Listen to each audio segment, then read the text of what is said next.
सामीन मोहतरम, एक मरतबा फिर मैं आप सबको अपने चैनल में खुश आमदीद कहता हूँ। आज की वीडियो में मैं आपको दिखाऊंगा कि मैंने एयर लेयरिंग की थी ऑरेंज के पौधे पर, और मैंने ये 5 एयर लेयरिंग की थी और आज मैंने पाँचों की पाँचों उतार ली हैं। आज मैं आपको दिखाऊंगा कि इनको हम अब कैसे प्लास्टिक बैग में लगाएंगे और बाद में इसे कैसे ग्रो करेंगे, इनकी केयर कैसे करनी है। तो सामीन मोहतरम, आपको मैं सबसे पहले दिखाऊं कि इन पर कितनी रूट्स आ चुकी हैं। ये देखें माशाल्लाह से, इस तरह से मैंने ऊपर से इसको काट लेना। आपने भी कम से कम 1 फुट की ही लंबाई रखनी है, क्योंकि ये अभी नई रूट्स होती हैं तो इनको ऊपर तक पानी पहुंचाने में दिक्कत ना महसूस हो, इसलिए आपने कोशिश करनी है कि इसकी जो लंबाई है वो 1 फुट हो और उसके जो एक्स्ट्रा लीफ हैं वो भी आपने रिमूव कर देने हैं। तो सामीन मोहतरम, ये मैंने 5 एयर लेयरिंग की थी। इनमें से 3 की रूट्स बहुत ज़्यादा आ चुकी हैं, लेकिन 2 जो एयर लेयरिंग हैं उन पर बहुत कम रूट आए हैं। इसकी वजह बन जाती है, बाज़ मरतबा ऐसा होता है कि कुछ एयर लेयरिंग वो धूप की तरफ उनका मुंह होता है तो उस पर कम रूट्स आती हैं। और ये देखें, ये तीनों माशाल्लाह से बड़ी अच्छी इनकी डेवलपमेंट हुई है। मैंने ये एयर लेयरिंग सिर्फ मट्टी लगा कर ही की थी, इस पर कोई कोकोबीट का इस्तेमाल नहीं किया। आप भी सादा मट्टी से ही एयर लेयरिंग कर सकते हैं। ये मेरे पास ऑरेंज का पौधा था, उस पर मैंने की है।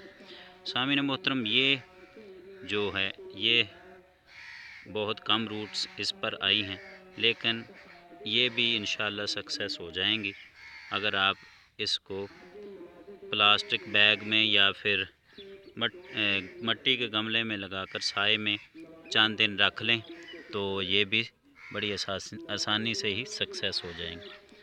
ये एक और रूट्स आपको देख रहे होंगे, ये भी, इस पर भी एयर लेयरिंग ही की थी। इसकी मट्टी उतर चुकी है लेकिन फिर भी इस पर रूट्स काफ़ी हैं। तो सामीन मोहतरम, हमने क्या करना है, अब इनको प्लास्टिक बैग में लगाना है। तो मैंने ये प्लास्टिक बैग ले लिए हैं, इसमें अच्छी सी मट्टी का मिक्सचर भी मैंने मिला लिया है।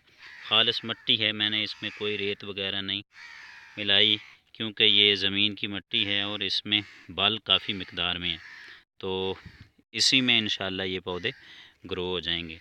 अब मैं क्या करूँगा कि इन पौधों को बड़ी एहतियात के साथ इस तरीके से इसमें लगा दूँगा और साइड में और मट्टी अच्छी तरीके से दबा दूँगा। बाद में इनको सायादार जगह पर 10 से 15 दिन रखना है। जब ये पौधे इस काबिल हो गए कि इसको ज़मीन में लगा दें, तो फिर मैं इन पौधों को ज़मीन में लगा दूँगा।